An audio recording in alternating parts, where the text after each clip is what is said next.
Hi there. Breaking news. The casting process for the Game of Thrones spin-off about the Dunk and Egg prequels has begun. I mean, just begun. They haven't cast and announced the actors. The public casting sheets just went out, that the process has begun. But these casting sheets went out, they're official, and they are blatantly describing the characters Dunk and Egg, the main characters of the series.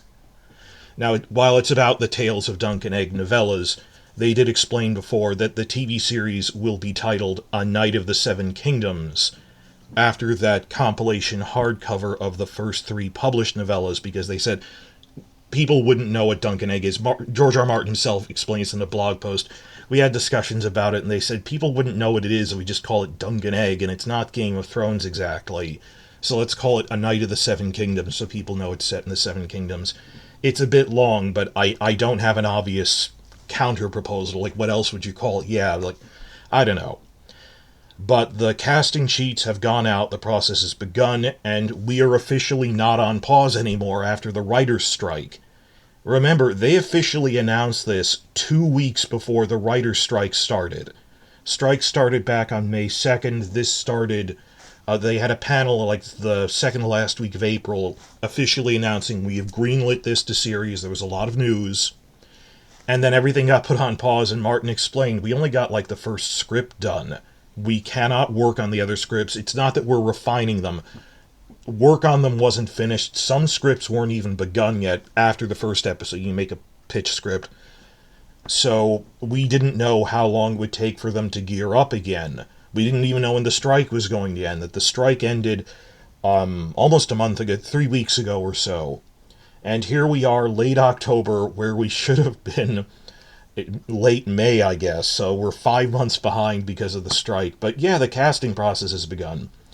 And fan sites like Westeros.org, winterscoming.net, and Redanian Intelligence have all seen these casting sheets and went, this blatantly describes Dunk and Egg. And these casting sheets went out from just that this is all verified. This isn't a guy we heard on Reddit or someone in my DMs. This was a publicly posted casting sheet by veteran casting director Lucy Bevan, who works in the UK.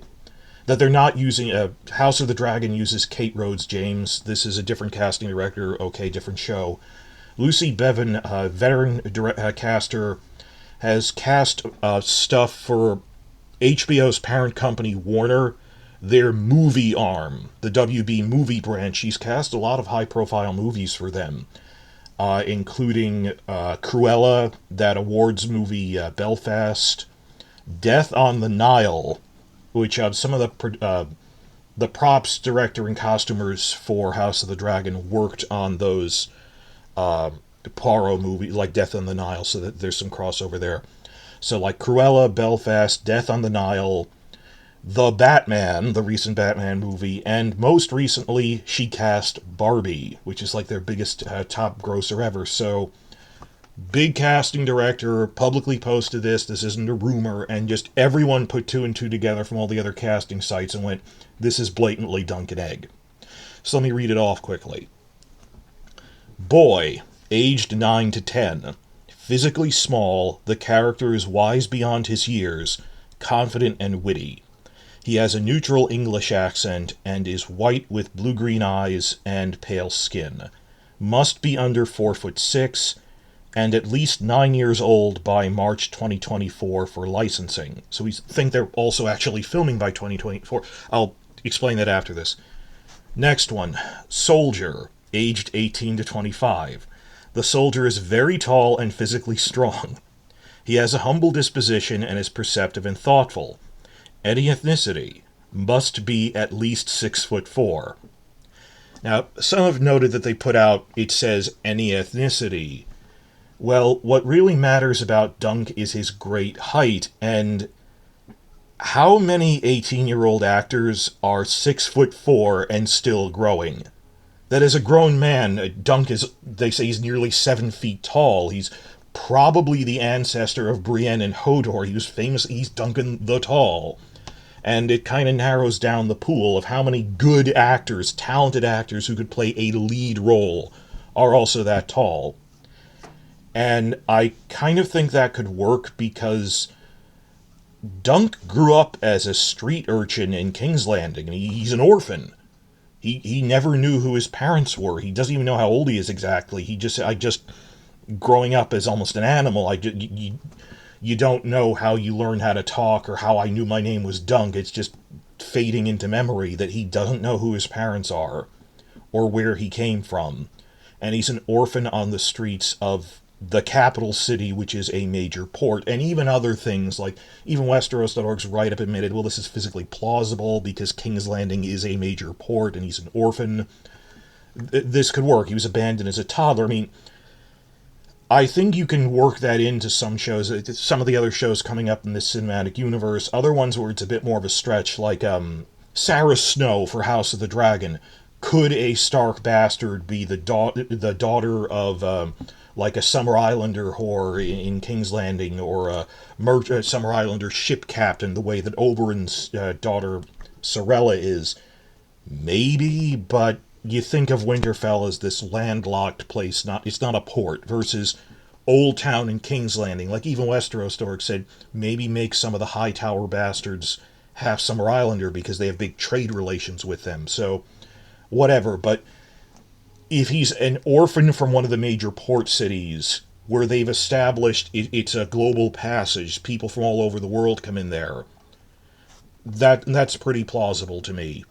But what I would say, if I was doing this, if I had to be specific, I don't think they should cast like a very dark-skinned actor or like an Asian actor. I think if they're gonna go with that, it might be clever to cast a mixed-race actor of ambiguous ethnicity to play up. I'm not even sure who my parents were. That you looking at him, you can't tell who his people are. Not just that he's an orphan. You can tell, like, oh, that kid's an orphan, but he's blatantly a Summer Islander. He's blatantly a Targaryen bastard with the white blonde hair. Versus, is he like just a dark-colored Baratheon bastard, or is he part Dornish? And have him go, I don't even know, and feel bad about it. So I think that if you're going with that, we play up that it's ambiguous who his people are, even, that he doesn't know. He's an orphan in the double sense that he's just this wandering guy through the Seven Kingdoms and doesn't even know where he belongs. If you do that right, I think you could do like a Vin Diesel type, as you know, as Riddick, where you're not even sure who Riddick's people are, and gradually finds out he's a Furion. You could play around with that, and I think it might be clever. I mean, it's not like they describe him as blonde in the books. He's got dark hair, and they do say he has blue eyes, but I'm far more worried about finding a good 6.5-foot tall 18-year-old. And I think it might be clever if they go, well, he could be some other, one of his parents might be another race, but you're not really sure the mystery of who his people are, because no one knows. I can see that working, but I'll judge that when they actually cast the guy, because this is all just potential. It doesn't matter to me. What matters is they find this hulking brute who's actually a gentle actor, sweet actor, who can play this demanding role. To me, really, the only point of note in this casting sheet, other than that it's happening, is the timing that they've revealed. That it says, in Egg's description, must be 9 years old and ready to go by March 2024. For licensing, we're not really sure what that means, but apparently they're going to be filming around spring of 2024. Which is exciting. We didn't know when they were going to restart everything after the strikes. Well, let me slow down for emphasis. Key point to consider that I want you to remember is that a major selling point for this series is that it's smaller scale. It's a narrow, boots-on-the-ground, character-driven story. I mean, there's only one POV character, Dunk, accompanied by his sidekick Egg most of the time. And it doesn't really deal with huge armies in the early installments. There are no more dragons, so there isn't that much CGI. Particularly the first novella, which will be season 1, is just a couple of days at a knight's tournament. There's only really one set, and there are logistics with working with horses, but armies, big locations, you could plausibly film the whole thing. It leaves in Studios' backlog. It doesn't require, for season 1, doesn't require that much location stuff.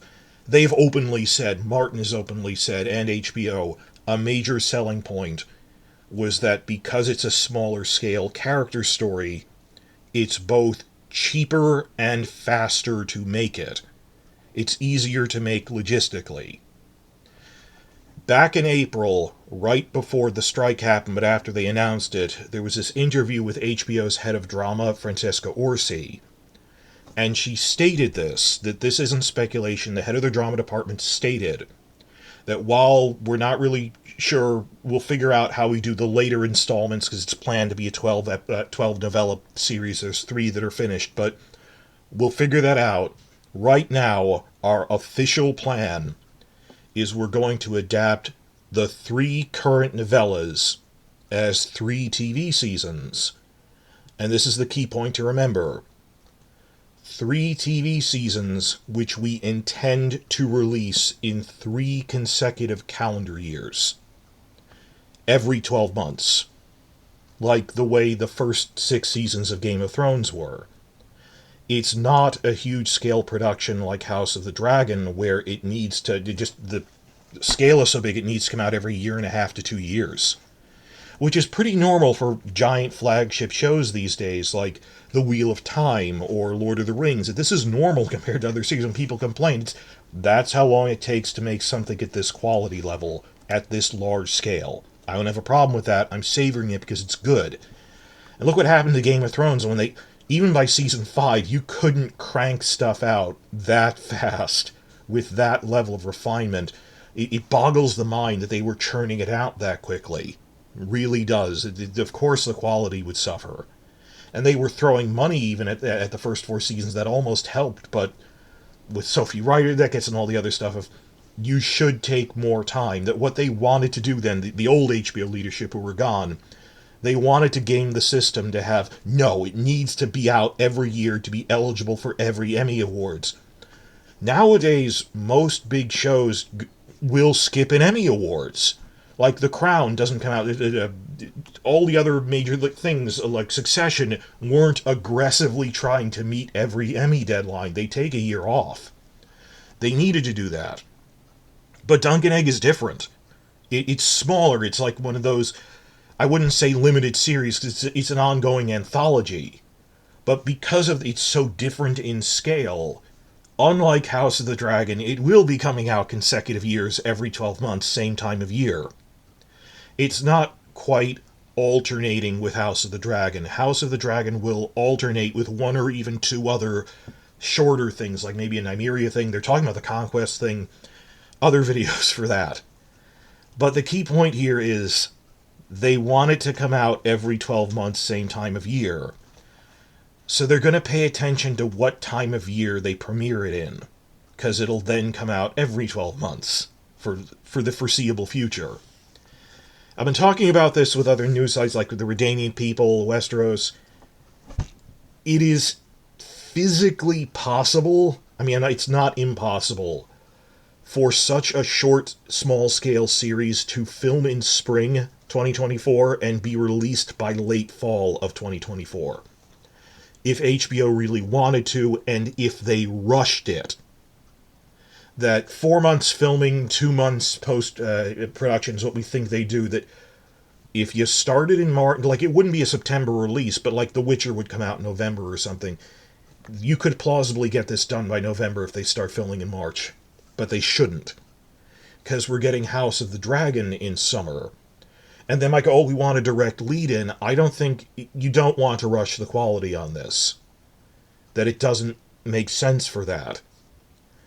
And on a scale of years, if they want to, thinking not just this post-strike year, but for the foreseeable decade, if the whole point of this show is it comes out every 12 months, they generally want shows to come out in spring, because that's the big Emmy season right before the cutoff date. Because you see, the Emmy cutoff date is in May every year. The break is between spring and summer. So on the one hand, it doesn't really matter too much whether it's a fall or spring show in terms of awards, because it would still be the same award cycle. Nonetheless, I don't want them to rush this, and I can wait 3 months to get a better product. On top of that, we're not even sure, like, we think House of the Dragon is aiming for summer, but They said, well, we need reshoots that we didn't get because of the strike. I don't think it'll be out as early as possible in July. It might be out in early August. And at a certain point, look, the last week of August is fall. Okay, pushing it.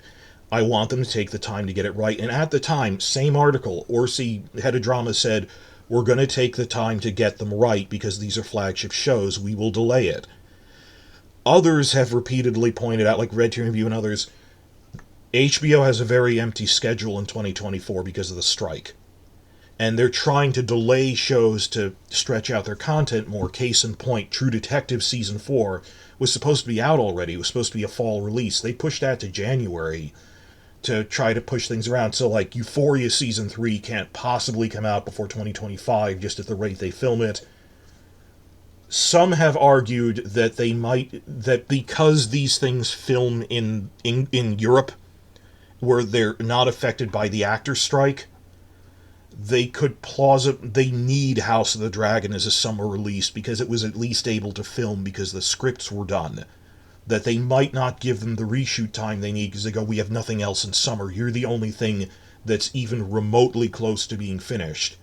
And let me stress, I have no proof of that. They, in terms of their public statements, they said we'll take the time to do reshoots. That doesn't worry me too much for House of the Dragon. Like, I think you could do reshoots quickly enough. Dunk and Egg, they said we didn't write most of the scripts yet. We wrote the first one as the pitch for the green light, and there's only 6 episodes. There's like 5 more scripts. And in terms of the turnaround time for writing these things and then filming it and then editing it, I don't want the quality to suffer, and it's hard for me to predict this because I'm predicting what a rational person would do. What if HBO does something stupid not in its own interest? I can't predict that as easy, that they would do something stupid. Like, the smart move is just take the hit. Don't goof up a new series by, well, there's a strike, we have to rush it out because it's the only thing that can fill the hole. Take the loss. This show is going to be on for like a decade in various forms that you need to take the time to get the first season right. I am really more hoping for most people, even the clickers, most people are saying probably spring of 2025. And we're not going to face another gap year again like we have now, even before the strike happened, because they had to gear up production on other things. That by the time House of the Dragon Season 2 ends, which would be September to October, so let's say September-ish, that'll be close enough to a spring release for Dunk and Egg that we'll be starting to get teaser trailers. Like, they put out teaser trailers for Dunk and Egg during the finale of House of the Dragon Season 2, because, like, if they were filming since March, they'd at least have some basic footage done that they could cut together without special effects. Something basic, like the first House of the Dragon teaser was just people standing around, but it was still exciting to see the costumes. So I don't predict people, we'll face another gap. It's not a gap like we've had now. It's close enough to spring that we'd have teaser trailers. I'd rather it comes by spring. But the point is, 3 consecutive years, and they tend to like to put things out in spring. I don't think they're going to change that. But that's the big thing to consider, and we will have to see what happens. Now, in terms of their overall plan for the story, that Martin said he planned 12 novellas, of which only the first 3 are done. But the 4th and 5th are almost done, and actually when World of Ice and Fire came out 9 years ago, the co-authors said we were surprised at how much he'd outlined the later Dunk and Eggs, to the point that we were uncomfortable and said, you sure you want to share all of this? That no, the story is actually pretty well mapped out. He said he mapped out the story across 12 novellas, covering the lives of these characters from when they're teenagers to when they're old men, when they're grandparents. So I think the simple answer is they're probably going to go on break after Season 3. Like how, British shows will stop, they don't come out very consecutively. Sometimes they'll go on break for a while, then have a sequel series. Also because, think about it, if they're casting an 18-year-old, if they made 12 consecutive seasons, he'd be 30 playing a 60-year-old man. That they would need to have time skips and recastings.